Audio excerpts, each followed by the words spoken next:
coalition talks are intensifying ahead of 2027 general poll in Nigeria, with key opposition figures like the former Vice President Atiku Abubakar and Labour Party's 2023 presidential candidate Peter Obi meeting with northern political leaders. Now, these talks aim to challenge President Bola Tinubu and the ruling All Progressives Congress. Now, joining me to discuss this at the moment is Dr. Sam Ahmad, as the director for the Abuja School of Social and Political Thought. He joins virtually from Abuja. Great to have you again, sir. Thank you, and good evening. Well, good evening.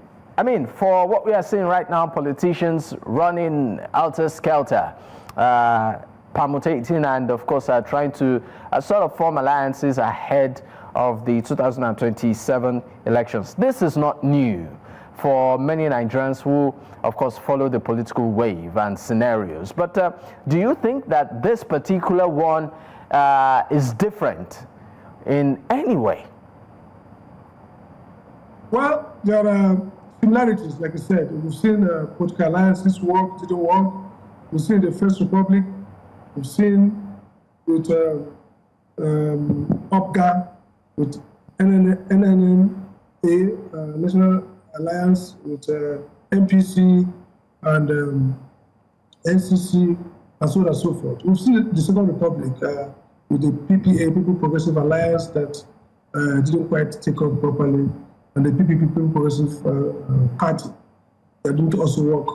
And we've seen NP and NPP Alliance that held for a couple of years, and now we've seen a merger in 2015 of what is now APC. So I would say the most successful has been the APC model that worked in 2015 to remove an incumbent president and a ruling party for 16 years, and has now maintained power for now 10 years in power. The key question here is, of course, what are the differences? If you take 2015, I think the difference is that today, unlike then, there were clear two parties or three parties that were strong in opposition then and a little bit coherent. The ACNM of Tinubu is like Tinubu was in full control. So even it was limited in its scope, Southwest, but it was coherent and strong in its organization and objectives. So there was no rival, there was no claim of rival groups as you have today. The other party that met, then AMPP and CPC rather, of President Buhari, cohesive as well, limited in scope, but cohesive. And then you have a rump of ABGA led by Rochas, which was basically Rochas and some of his executive in Imo State. And so there was some kind of coherence and a clear-minded commitment to get a PDP out. And maybe it's so hard because Tinubu was grounded in Lagos, had his rents in Lagos, and wasn't in a hurry to move to the center. They could strike a deal to get a man who was electable based on his 7 to 8, 9 million votes captive, but not enough to make him president. And maybe add an extra 2 million or 3 for him from Southwest, and then from a bit of Rivers where the PDP again, the other faction, I mentioned order. So it was much more a simpler proposition and less fractious, structure. And then, of course, PDP was really caught unawares in a sense. They probably took for granted that they're invincible, and they got stuck. Here we have an opposition landscape that's fractured. For example, you have Labour Party not cohesive in any sense, not structured. In fact, some of their members are basically interested in the party in power continuing. You have PDP in the same sense, where its leader, one of the leaders, wants for personal reasons or other reasons, wants the person in power the party to continue. And they have maybe leaders who all want to be president at the same time, in a sense. I mean, Abubakar, for example, would probably be approaching a more odd year if he misses out now, maybe could become unelectable. So he probably thinks this is his best chance. Mr. P2B, who put a stunning performance with a party that had basically no roots. I mean, a party that couldn't win anything, and he did extremely well, defeated incumbent party in Lagos, defeated in Abuja, won equal number of states, at least declared by INEC, plus many imagined or alleged to have won. So all of these guys want to be president, either now 2031. Of course, every fine who is embittered, who is also ambitious, and who has his own claim. So this is a new coalition that didn't have that organizational coherence that you saw in 2015. More diverse, poorer, and perhaps more unstructured. And then since 2015, there's been a weaponization of ethnicity and religion to an extent that it didn't factor in 2015 that much. The Southern was president, a minority from Niger Delta, and so they just were not, were not gung-ho as we expect the Yorubas to be now, or the Christians were not gung-ho as a Muslim became. So the mix is different, and that perhaps could spell problem for coalition, or could become, if they manage that well, it could turn into some plus. All right. I mean, you said quite a couple of things. The fact that you even broke it down to the level of saying that some of these parties internally, which form the major opposition, have internal squabbles and cannot really stand together at the moment, united, even as a strong front for the ruling party. But let's also look at some insinuations that some of the internal squabbles, might even be sponsored, allegedly, by the ruling party, maybe even as a political strategy. They would say if you cannot attack a force from without, you create cracks from within. Do you think this could be the case?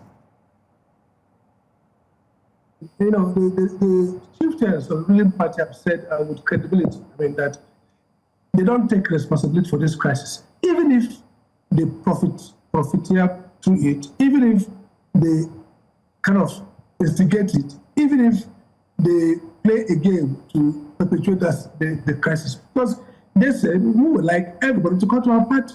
So put it this way. Yes, the ruling party would engineer this crisis. The ruling party is more adept at what I call the dark art of politics, dark art, than the ruling party was before 2015. And again, you give credit or dishonor, whichever you think is appropriate, to President Tinubu, his tenure in Lagos, strategy. He has been a political strategist with some proclivity towards what you call dark art. It doesn't necessarily mean criminal or lawless, but dark art. Meaning, just like, you can go and steal people, you can go and buy them over, you can go and sponsor crisis, you can go and turn their heads to work, you can go and promise them. Look, the whole claim around getting governors, getting the people to the camp, promising them everyone's going to be re-elected is part of that strategy. The PDP couldn't do that before 2015, 2014 election, because they were not, Jonathan himself was not that, politically, expressive and muscular. Tinubu, Buhari couldn't even do that because he was politically isolated. But I think Tinubu has the capacity to deploy those strategies that I call dark art, including perhaps, take out, send the EFCC after some people, or even foreclose their cases as the case might be. So the carrot and stick could be used. Again, the other aspect of this crisis is that these parties, after 2023 election, and the way these parties emerged, if you look at the Labour Party, for example, they had their time in the sun with Mimiko left, crisis came in, Widen left from Zenith Labour Party. The party was in Dodrum, in Imo State, a right election about the new equivalent score up to 5,000 votes. Now Peter came, and of course, there was no time to build the party. The structure continued. He took over the party. He did a great performance, because if anybody has said there would be a three-way traffic, scoring 6.something million, and the president winning with 8 million. So right, 2 million difference. But now these parties didn't have time to coalesce. And so without Tinubu's meddlesomeness or whatever alleged manipulation, the parties themselves were kind of built to fail in a way to have this crisis because the party was not formed well, they were not structured well. Each of them has crisis of expectation. 27, yeah. All right, Dr. Sam Ahmad, thank you so much. We'll go on a quick break. When we return, we'll talk around some of these key figures, that, of course, that there are talks around the coalition about, talking about the person of Alhaji Atiku Abubakar and also the person of His Excellency Peter Obi. We'll be right back. Once we return, we'll talk, more on this in depth. Stay with us. Many thanks for staying with us. Of course, it's still Politics HQ on News Central Television. And of course, I still have my guest with me, Dr. Sam Ahmad. Is the director for the Abuja School of Social and Political Thought. He joins virtually from Abuja. Thank you for staying with me, sir. Now, thank you so much. Great. Let's get back to it. Let's look at some of the key figures, around this coalition talks. Let's start with the person of Alhaji Atiku Abubakar. I mean, for many Nigerians that, are following the political terrain, we know that, he has made several attempts at the top job. He has contested not once, not twice, but he has, been consistent when it comes to contesting. And with what is happening right now within the PDP, many of a faction will say he might be the cause, going back to 2023 elections. What happened between himself and the FCT Minister Nyesom Wike as regards, many internal party issues. Some of the opinion that he has tried, he served at, if not the highest capacity, he's been vice president.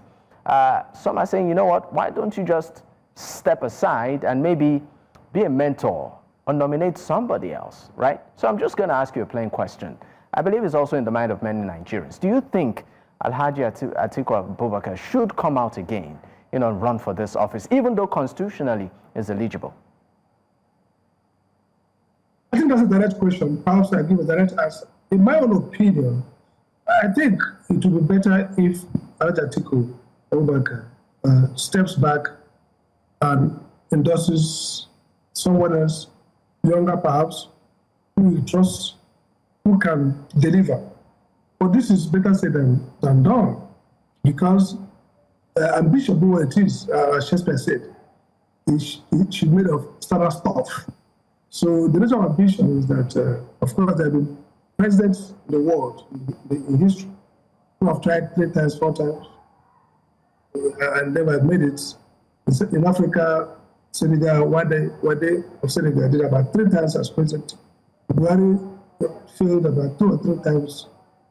Until he came and helped him. Look at over the world. The president who was the first election, president who was several times, and finally made it. So the fact that he has been, in a sense, has lost several times does not mean that he can't make it.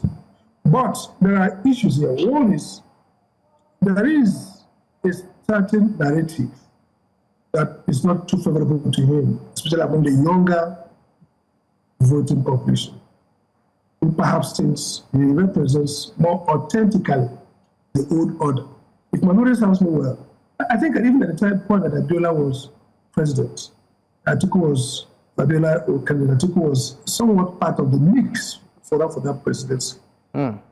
Again, he was supposed to be governor and vice president. President Obasanjo picked him as vice president.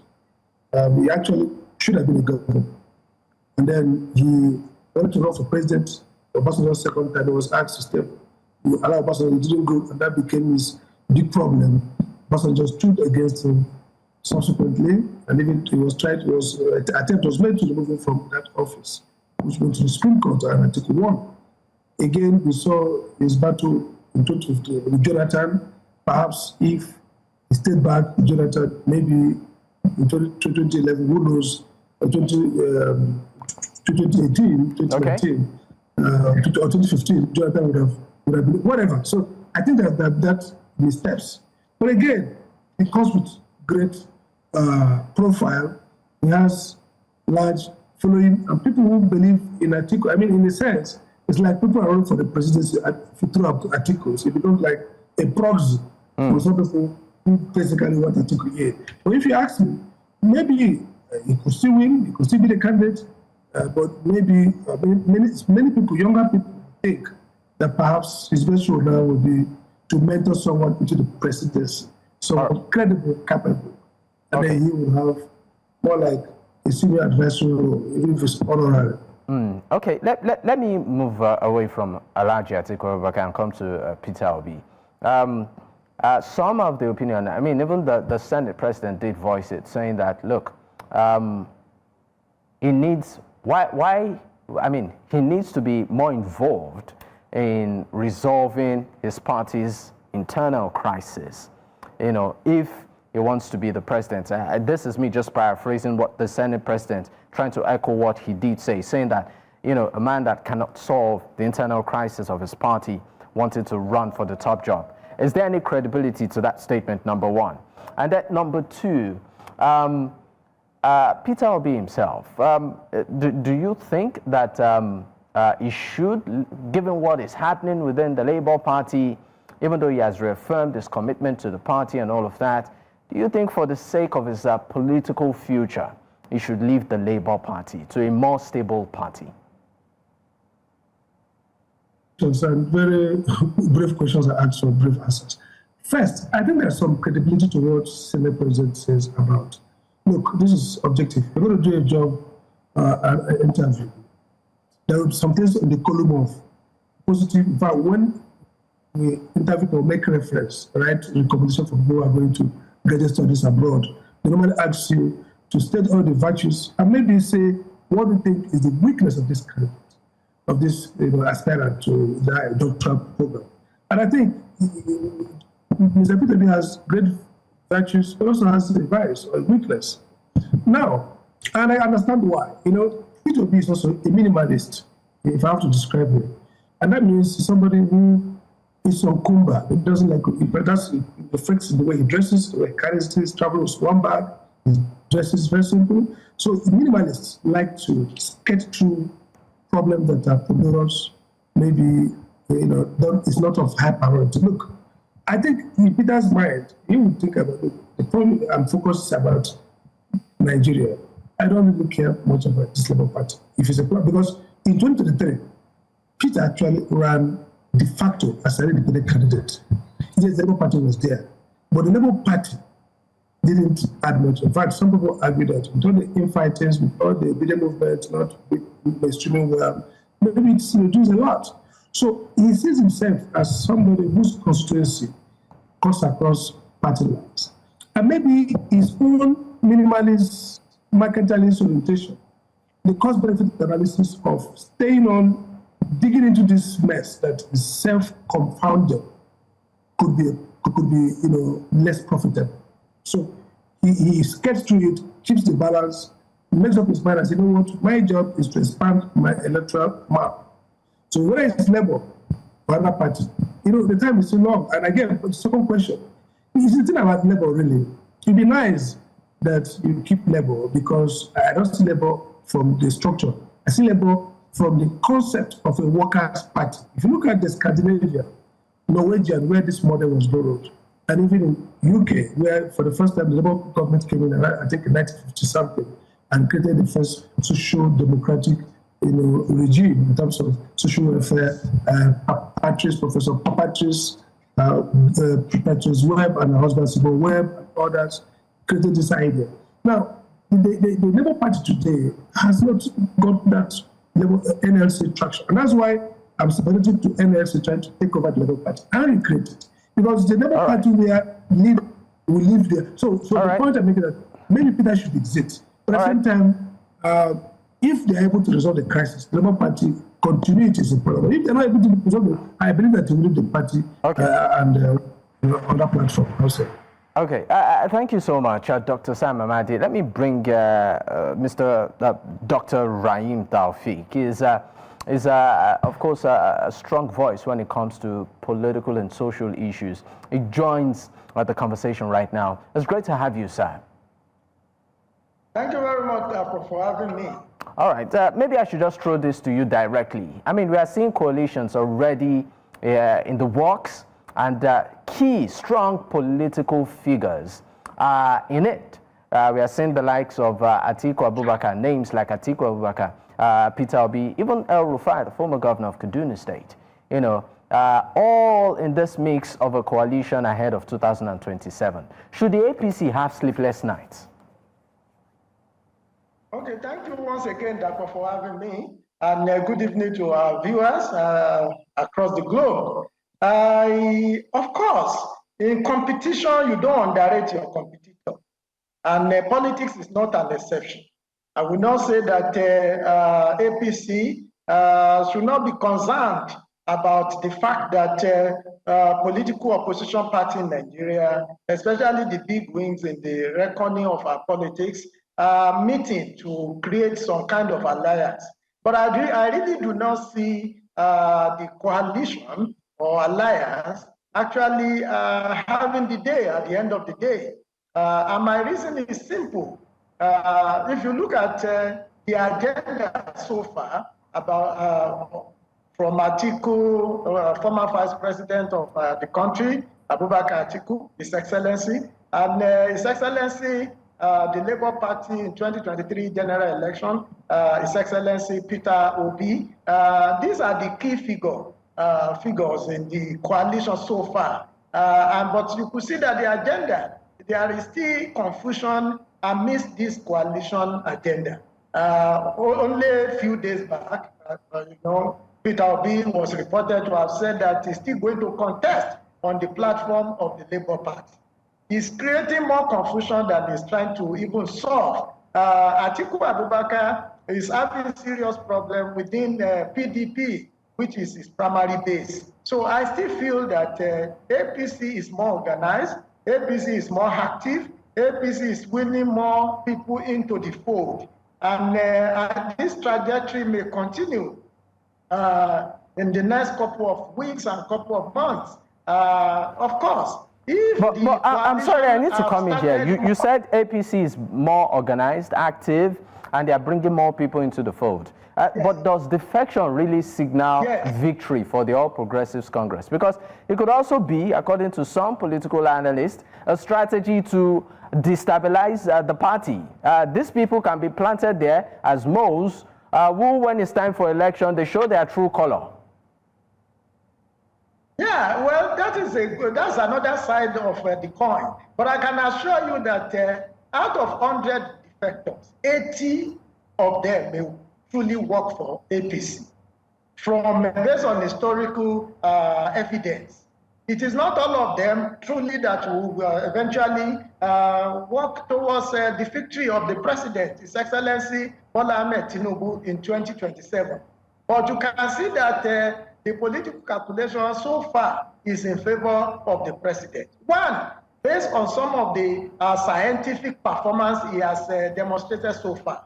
I know that people will continue to argue that the economy is bastardized, there is still an increase in resurgence of insecurity. But as I've always argued, not only on your program, but in other sister platforms, I have argued that some of the policies of this current administration will have what I call short-term benefit, medium-term benefit, long-term benefit. I agree that not 100% of those who are defecting into APC will truly go home with the president and APC. But I can tell you from historical fact and from even some of the researches I've conducted politically and within what is happening, 80% of these people will work. And so if 80% of them give their resources and strategies and loyalty to the president and to APC, I can tell you that APC is going to carry the day in 2027. Of course, I know people are saying that alliance, APC also came to being with some other political party coming in.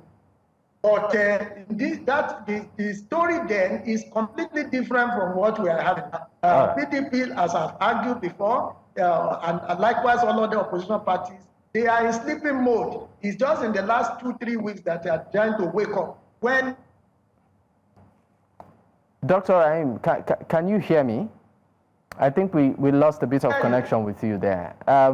Dr. Rahim, if you can hear me. I can hear you. Okay, so in 30 seconds, I want you to land on your points. 30 seconds, because we need to go. So, okay, I'm saying that the opposition parties, they have a long way to go if they will make any, if they must make any impact in 2027. There is more problem among the opposition party than it is for APC. APC is going to carry the day, mark my word, in 2027. 1, based on performance, 2, based on defection, 3, based on the fact that people have not seen a better alternative than the current dispensation of His Excellency, President Bola Tinubu.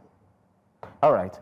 Thank you, Dr. Rahim. Let me come back to Dr. Sam Ahmad. I mean, you might choose to react to some of the things Dr. Taufik has said, but my question to you is this. Dr. Taufik seemed to sort of put a vote of confidence on the government of the All Progressives Congress.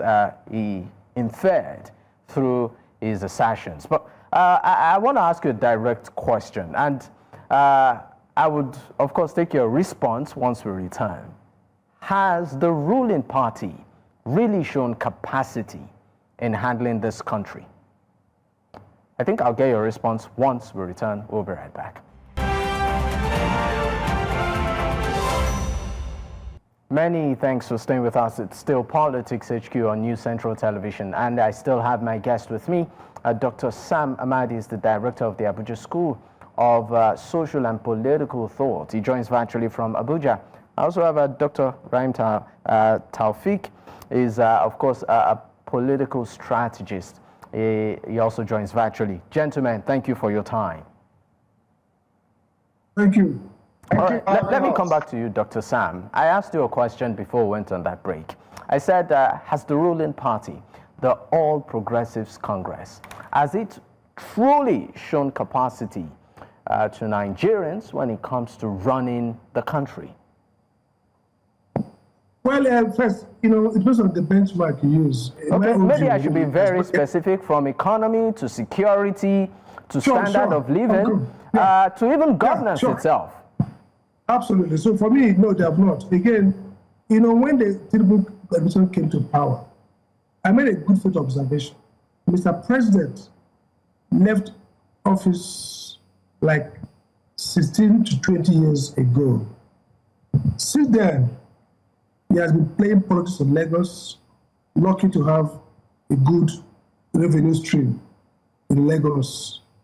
And so he's able to be very decisive in politics, had his tentacle everywhere. But it's not like he left as governor and pick up job as chief executive of Shell or went to the United Nations. So he's playing politics. He's not a bad thing.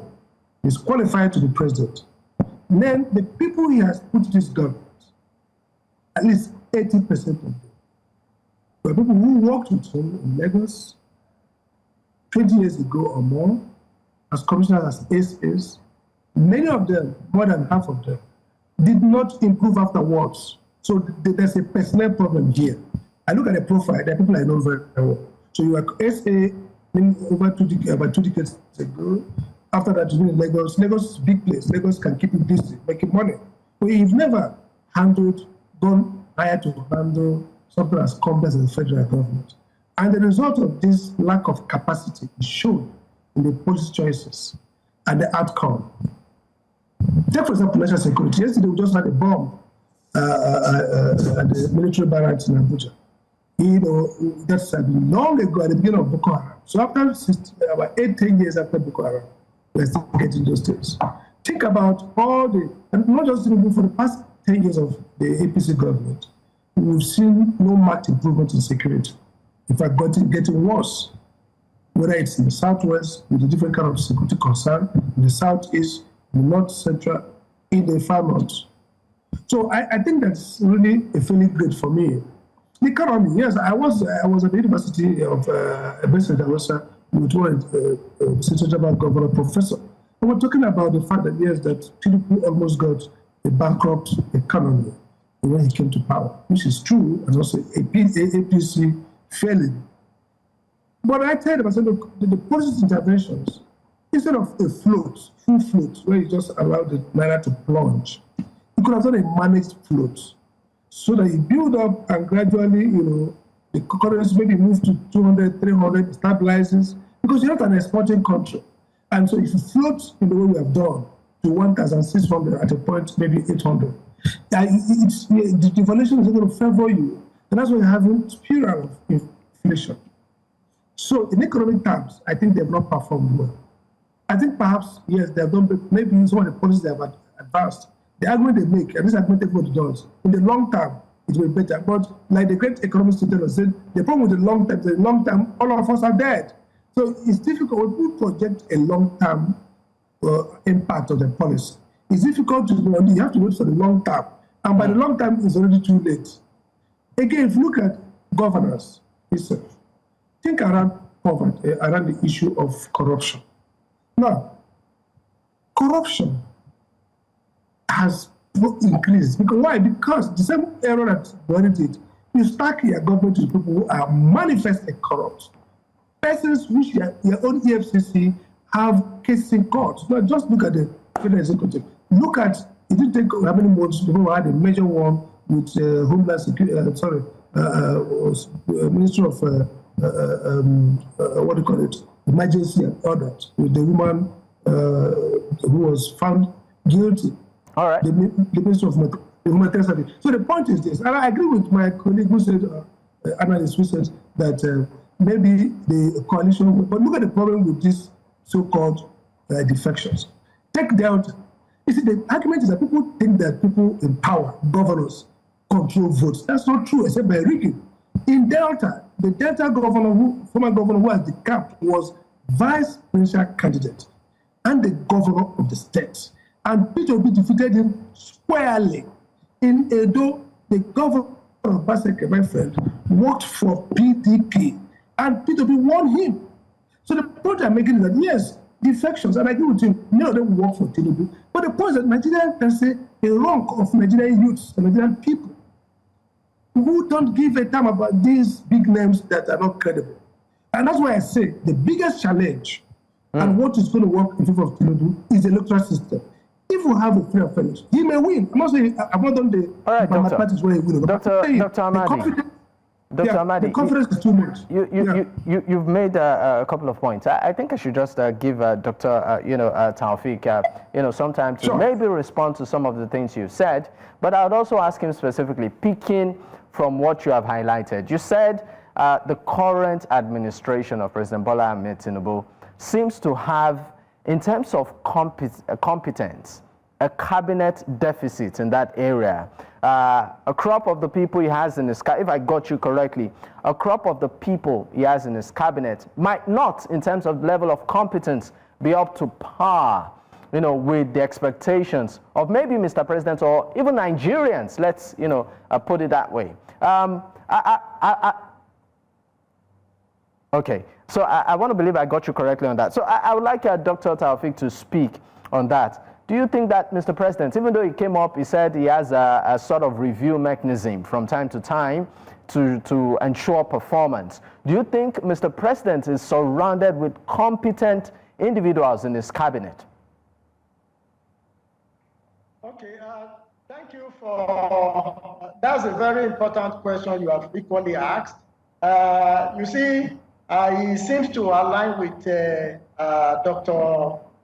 Sam Ahmad, my highly respected colleague on this program, that there's still more work to do by our president in regards to performance evaluation of his cabinet.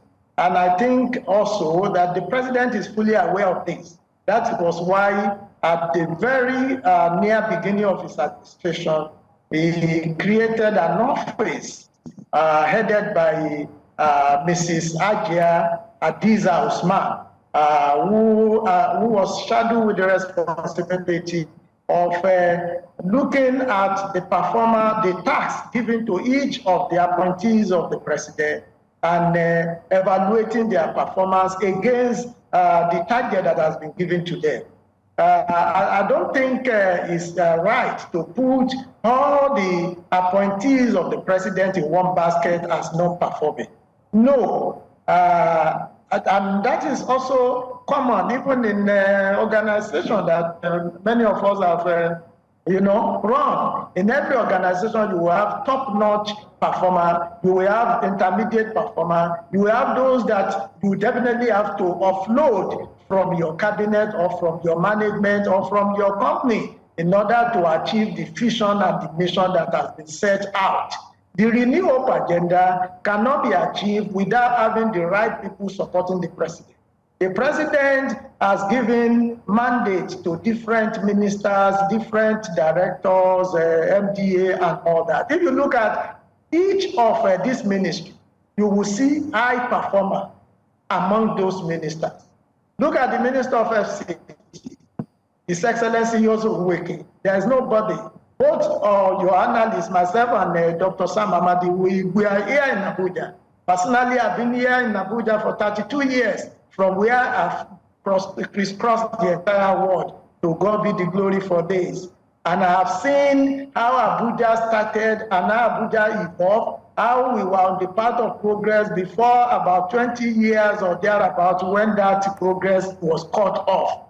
With the coming in of Yosu Uweke, infrastructural development has been top-notch. Okay. When you look at the Minister of Health performance, when you look at Minister of Aviation performance, when you look at Interior Minister performance, when you look at even the economy that we're talking about performance, when you look at even the NSA performance, why am I saying this? You can rate them 1 to 10 and you will score them about 7, 8 about that. There are some that definitely I'm sorry to come in here. Even though some Nigerians might differ on this rating, because you mentioned some ministers, I will just put this to you directly. You've mentioned a few of them which you feel are high perform, but on a ratio, do you think that is surrounded more by competent people who are actually delivering on deliverables for Nigerians? Please, in less than 15 seconds, an answer. Yes, for me, I give the president overall 8 over 10. 8 over 10. Average, given the quantum of the problem, yes, generally on the average. Okay. Given the quantum of the problem, I'll give you the opportunity to respond, but I'm made to understand that we really need to go on a break. I'll give you some minutes to defend your response, but please let's go on this quick break. We'll be right back. Okay.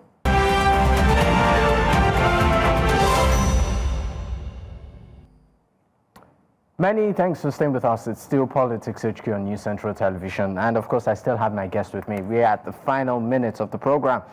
Dr. Taufik, I just have about 30 seconds to give you to defend why you gave Mr. President's performance 8 over 10.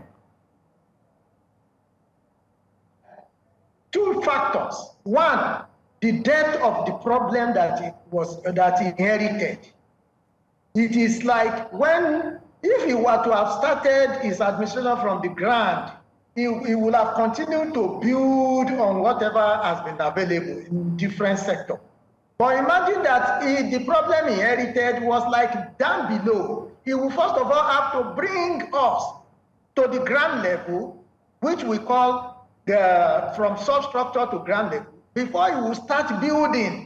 Nigeria was bastardized not only by the regime of Buhari, the former president, but even long before. Our problem is historic. So that is why most of his policies have not started generating the kind of velocity that we expect. But I believe that if he keep focus, if he continue to also weed away non-performing appointees, and if he also continue to harness the resources that we have, both natural and human resources, and if he also include more inclusivity in his administration, okay, I can assure you that another 2 years, we will be singing a different song. All right, and if he's given another 4 years, thank you. we will now begin to see the long-term benefit of his administration. All right, Dr. Sam Ahmad, 30 seconds. Do you think that, Mr. President, so far, in terms of scorecard, according to Dr. Taufik, deserves an 8 over 10?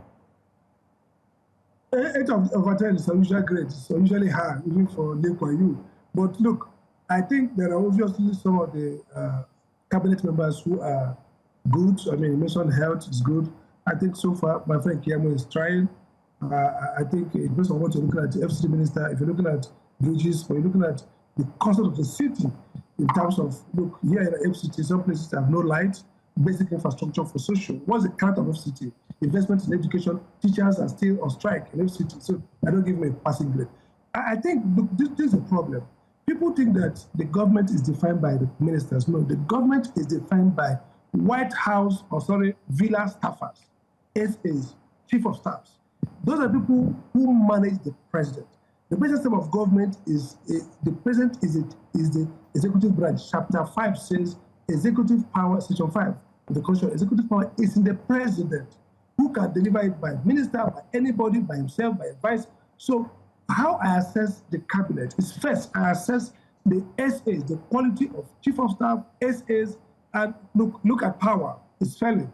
Adelabu may be good in other things, maybe good as a person, maybe good as a CBN, but obviously he doesn't quite understand anything about this sector. So who is the SA in the villa? A young lady, smart, doing her best, but have no exposure. So I think that the president, maybe if he happens to win, should think about, say, look, you don't have to recycle Lagos experiment. See, Oshibaja did the same thing, and they failed. That was what I was saying there. I was supposed to say, Nigeria is complex. It's not Lagos.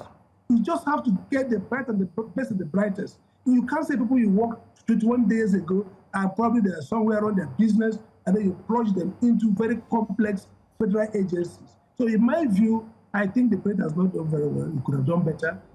If I'm going to give him a grade, I will give him maybe magnanimous grade would be 5, but the real grade could be something like 3 to 4.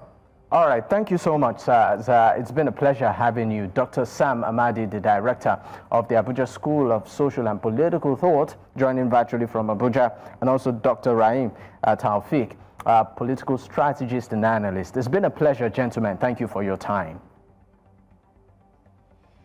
All right, this, of course, is where we drop the curtains on the show. In case you missed out, you can catch up on our YouTube platform. That's at News Central TV. You can also choose to follow us on social media. The handle is there on your screen. You can choose to follow me personally at Dakpo, at Digboyin. Until I come your way tomorrow, good night.